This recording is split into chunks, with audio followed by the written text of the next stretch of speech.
डर कभी भी किसी रिक्तता में नहीं आता है। डर का संबंध हमेशा किसी विषय से होता है।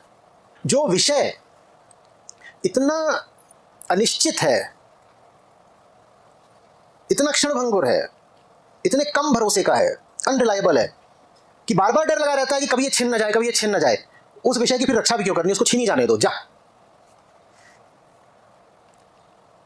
पूरब में कहावत चलती है, लाल कहे लाल मुरझई हैं तो जीबे कै दिन करे हैं।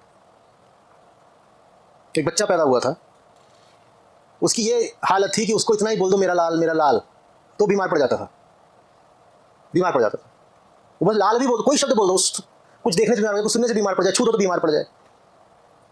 तो वैद्य बुलाया गया, जो सबसे बड़ा वैद्य था, उसने कहा कुछ मत करो, लाल कहने भर से अगर ये लाल मुरझा जाते हैं तो वैसे भी इन्हें कितने दिन जीना है, कुछ मत करो, इनको जाने दो।